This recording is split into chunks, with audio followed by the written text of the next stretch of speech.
What is up, creators? This is Tom. If you are buying a new camera in 2019, you've probably heard the phrases full frame and crop sensor thrown around pretty regularly. Today I'm here to break it down in 4 minutes or less, what the differences are and whether you should even care in the first place.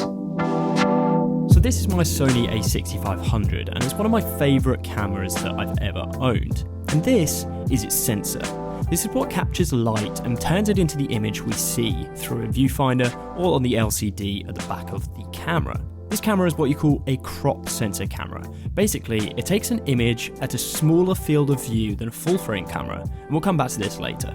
This is the Sony a7 III, one of Sony's most popular prosumer cameras. It's become insanely successful because of its great image quality for both photo and video.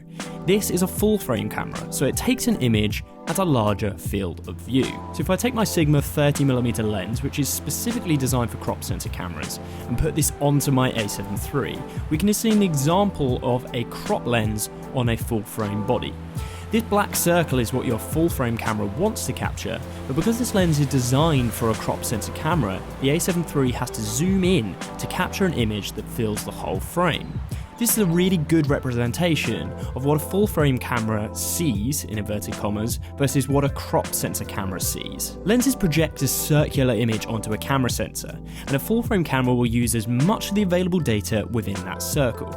With a crop sensor camera, it's basically just using a slightly smaller field of view. It is a misconception that the focal length of a lens changes when it's on a crop sensor camera. A 30mm lens will always be a 30mm lens, but on a crop sensor camera, depending on the brand, the crop on the photo taken is likely to look a little bit more like a 45mm equivalent on a full frame camera. In really simplified terms, a crop sensor is just a bit further zoomed in. So almost always it means that you're going to be getting fewer pixels in a crop sensor camera and that those pixels tend to be smaller.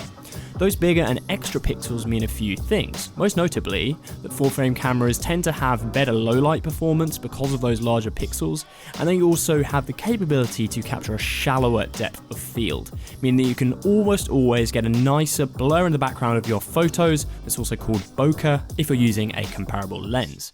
Theoretically, full frame cameras should produce a better image as well, though progressions in crop cameras over the years now mean this isn't necessarily true anymore. Nevertheless, for this reason, full frame cameras are still much more popular than crop sensor cameras with professional photographers, because it's most likely that they're going to get the best image out of a full frame camera. But just how true is that nowadays? I'm not over here trying to say that crop sensor cameras are better than full frame. In fact, for professional work, I actually use this Sony a7 III and not the a6500. What I am trying to say though is that the crop sensor cameras are no longer hindered by that sensor size, especially when you have a lens like the Sigma line for crop sensor cameras that are affordable and absolutely banging in quality. There is an additional reason here why pro photographers want to shoot with a full frame camera, because that extra sensor size results in more data in every photograph taken. That means you have more flexibility to change things in post, more dynamic range so you can brighten up things if you shot them a bit dark, that type of thing. If you're doing lots of post-processing work, full frame might be the best option for you. What I'm trying to say is that almost nobody, unless you really know your stuff,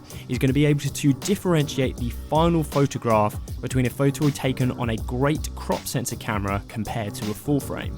So that means that for anyone who's not making cash out of taking photos professionally, you could do seriously worse than looking at a top-of-the-line crop sensor camera over a full-frame equivalent. Not that I'm biased or anything, but I really recommend checking out the Sony a6500. That's it for this one, guys. I hope you found it useful and interesting. If you're new around here and enjoyed this video, please consider subscribing. I make videos pretty much every week on photography and videography, and I'll catch you in the next one.